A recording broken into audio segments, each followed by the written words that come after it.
Στις 19 Ιανουαρίου του 2000, στις πρώτες πρωινές ώρες, οι κάτοικοι του Bolton Hall στο Πανεπιστήμιο του Σετών στο Νιου Τζέρσι ξύπνησαν από τον ήχο ενός συναγερμού πυρκαγιάς. Πολλοί δεν σηκώθηκαν καν από το κρεβάτι.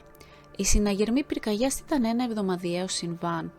Κανονικά δεν ήταν τίποτα περισσότερο από κάποιον που έκρυβε ένα τσιγάρο σε ένα σαλόνι ή έκαψε κάποιο τόστ. Δεν είχαν ιδιαίτερη επιθυμία να εκενώσουν τη ψυχρή νύχτα. Αντίθετα, παρέμειναν εκεί που ήταν περιμένοντας να σταματήσει ο συναγερμός, αλλά ο συναγερμός δεν σταμάτησε και σύντομα προς τρόμο των 700 κατοίκων του κτηρίου, ο ήχος του συναγερμού ενώθηκε με τους ήχους των κραυγών.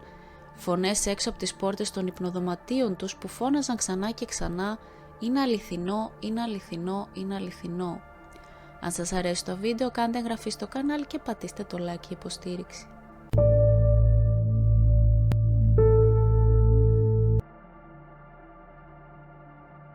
Το Bolton Hall είναι ένας γειτόνας του Πανεπιστημίου Σετών, ενός ιδιωτικού καθολικού ερευνητικού πανεπιστημίου του Νιου Τζέρσι των Ηνωμένων Πολιτειών.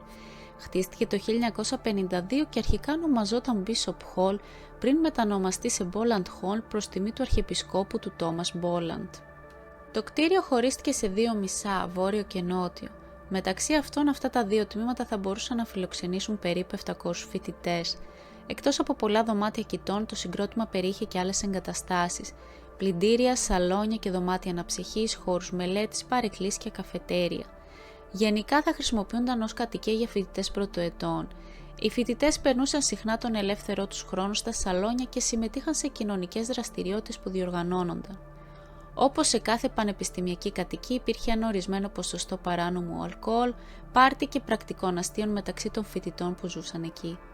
Η συναγερμή πυρκαγιάς ήταν ένα συνηθισμένο φαινόμενο στο κτίριο, με το σύστημα συναγερμού να έχει ενεργοποιηθεί περίπου 20 φορές από την αρχή του ακαδημαϊκού έτους το Σεπτέμβριο. Εκτός από την περιστασιακή επίσημη άσκηση πυρκαγιάς, οι συναγερμοί ενεργοποιούνταν σε τακτική βάση από κατοίκους που προσπαθούσαν να μαγειρέψουν, προσπαθούσαν να βάλουν κρυφά τσιγάρα στα δωμάτια τους ή ακόμα και για πλάκα. Όταν ο συναγερμός πυρκαγιάς χτύπησε γύρω στις 4:30 το πρωί της 10ης Ιανουαρίου του 2000, λίγοι κάτοικοι του κτηρίου το θεώρησαν σοβαρό ζήτημα. Μερικοί με δισταγμό φόρεσαν επιπλέον ρούχα για να προστατευτούν από το χειμερινό κρύο των -7 βαθμών Κελσίου και άρχισαν να βγαίνουν έξω. Άλλοι έμειναν εκεί που ήταν και απλώς περίμεναν να σταματήσει ο συναγερμός. Όσοι έβγαιναν από τα δωμάτια τους, σε μερικές περιπτώσεις τους υποδέχονταν με καπνό στους διαδρόμους. Σε ορισμένα σημεία του κτηρίου υπήρχε μια ελαφριά ομίχλη, αλλά οι κάτοικοι του τρίτου ορόφου σοκαρίστηκαν όταν είδαν πυκνό μαύρο καπνό. Ήταν οι πρώτοι που συνειδητοποίησαν ότι ο συναγερμός πυρκαγιάς δεν ήταν φάρσα ή ατύχημα ή άσκηση. Αυτός ο συναγερμός πυρκαγιάς ήταν για μια πραγματική φωτιά. Σε μερικά μέρη ο καπνός ήταν τόσο πυκνός ώστε οι κάτοικοι έκλεισαν αμέσως τις πόρτες των δωματίων τους και άρχισαν να δένουν τα σεντόνια μαζί με αυτοσχέδια σχοινιά για να σκαρφαλώσουν σε ασφάλεια μέσα από τα παράθυρά τους. Μερικοί τρομοκρατημένοι, καθώς ο καπνός ανέβαινε στα δωμάτια, πήδηξαν από τα παράθυρά τους χωρίς καθυστέρηση, υποφέροντας αποσπασμένα οστά όταν προσγειώθηκαν 3 ορόφους κάτω στο γρασίδι. Άλλοι προσπάθησαν να ξεφύγουν μέσα από τους καπνιστούς διαδρόμους. Ο 17χρονος Σον Σάιμονς και ο 18χρονος Αλβάρο Λάινος, συγκάτοικοι, κατέφυγαν σε ένα διάδρομο γεμάτο καπνό. Αμέσως έχασαν την επαφή μεταξύ τους σε συνθήκες μηδενικής ορατότητας.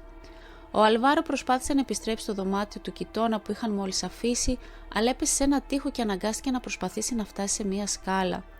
Τόσο ο Αλβάρο όσο και ο Σον κατάφεραν τελικά να βγουν από το κτίριο, αλλά και οι δύο κάηκαν άσχημα κατά την απόδρασή τους.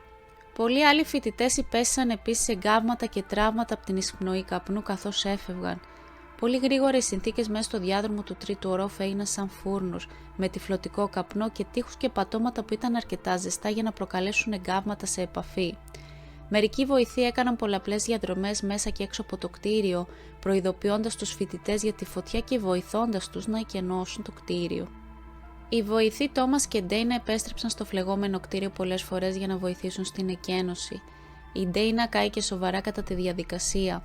Πολλές πυροσβεστικές δυνάμεις και ασθενοφόρα έφτασαν στο σημείο και άρχισαν να μεταφέρουν τους τραυματίες στο νοσοκομείο. Τουλάχιστον 3 φοιτητές είχαν πηδήξει από τα παράθυρα τόσο ψηλά όσο ο τρίτος όροφος και επέησαν με τραυματισμούς. Πολλοί άλλοι είχαν προετοιμαστεί για να πηδήξουν, είτε φτιάχνοντας σκοινιά από σεντόνια είτε πετώντας στρώματα στο έδαφος. τους έσωσαν πυροσβέστες με σκάλες πριν αναγκαστούν να πηδήξουν. Συνολικά 3 φοιτητές έχασαν τη ζωή τους ως αποτέλεσμα της πυρκαγιάς, 2 από θερμικά τραύματα και 1 από εισπνοή καπνού.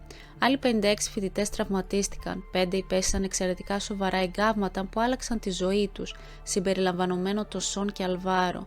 Και οι 2 έμειναν σε κόμμα για μήνες, πέρασαν χρόνια στην ανάρρωση και έμειναν με σημάδια για όλη τους τη ζωή. Καθ' όλη τη διάρκεια της ανάρρωσής τους παρέμειναν πολύ κοντά.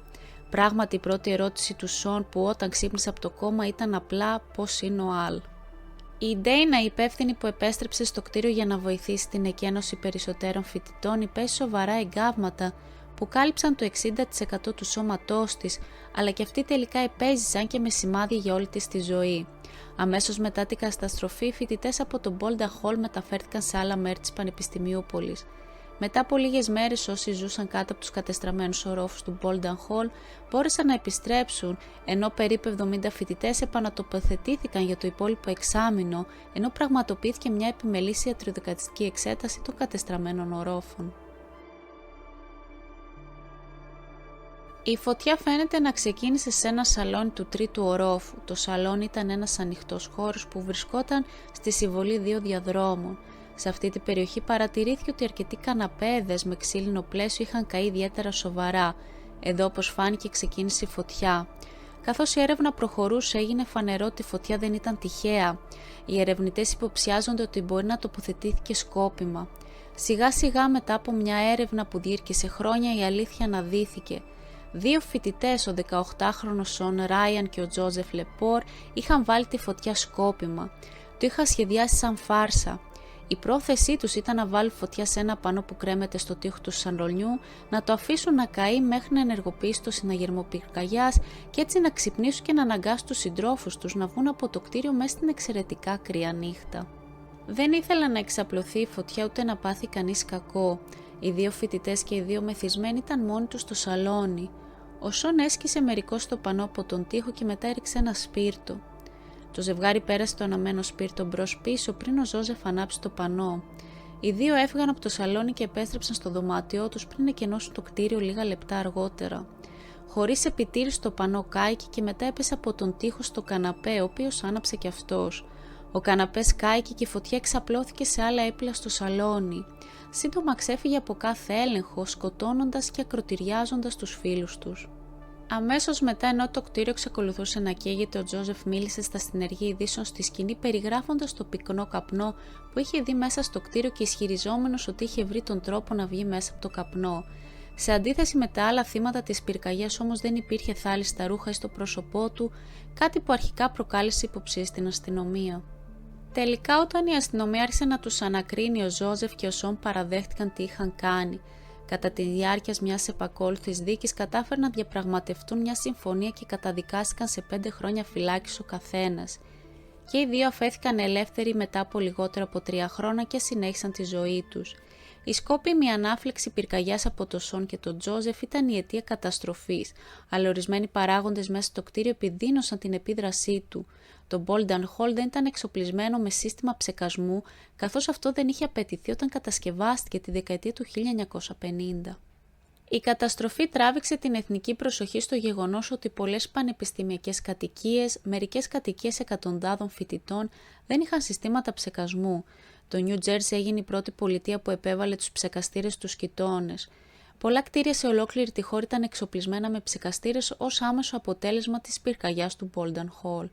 Εκτός από την έλλειψη ψεκαστήρων, η εφησυχαστικότητα ήταν επίσης ένα σημαντικό ζήτημα. Οι κάτοικοι του Bolden Hall είχαν βιώσει περίπου 20 συναγερμούς πυρκαγιάς κατά τη διάρκεια της παραμονής στο κτίριο, κανένας από τους οποίους δεν ήταν πραγματικός, απειλή για τη ζωή για έκτακτη ανάγκη. Ως αποτέλεσμα, μερικοί καθυστέρησαν την εκένωσή τους, μερικοί έμειναν εκεί που ήταν μέχρι να ακούσουν τους φίλους και τους γειτονές τους να φωνάζουν ότι η κατάσταση έκτακτης ανάγκης ήταν πραγματική. Μόλις συνήλθαν επαρκώς, ο Σον και ο Αλβάρο ξεκίνησαν μια εκστρατεία για την ευαισθητοποίηση σχετικά με το κίνδυνο των πυρκαγιών στις πανεπιστημιακές κατοικίες. Έκαναν μια ταινία και έκαναν περιοδεία σε πανεπιστήμια και άλλα ιδρύματα για να δώσουν διαλέξεις για το θέμα, διαδίδοντας το μήνυμα ότι αν και σπάνιες οι πυρκαγιές μπορούν και συμβαίνουν. Το Bolden Hall είναι τώρα μια μελέτη περιπτώσεων για πανεπιστήμια σε όλο τον κόσμο. Οι αλλαγές που έγιναν μετά από αυτήν έχουν σώσει δεκάδες, ίσως εκατοντάδες ζωές και έχουν γλιτώσει αμέτρητους νέους και τις οικογένειές τους από τον πόνο, την απώλεια και τα βάσανα που μπορεί να προκαλέσει μια πυρκαγιά σε μια πανεπιστημιακή κατοικία. Αυτό ήταν το σημερινό μας βίντεο. Πείτε μας τη γνώμη σας κάτω στα σχόλια. Αν σας αρέσει το βίντεο και τα βρίσκετε ενδιαφέρον, κάντε εγγραφή στο κανάλι, πατήστε το like και το κουδουνάκι για να μην χάνετε κανένα νέο βίντεο.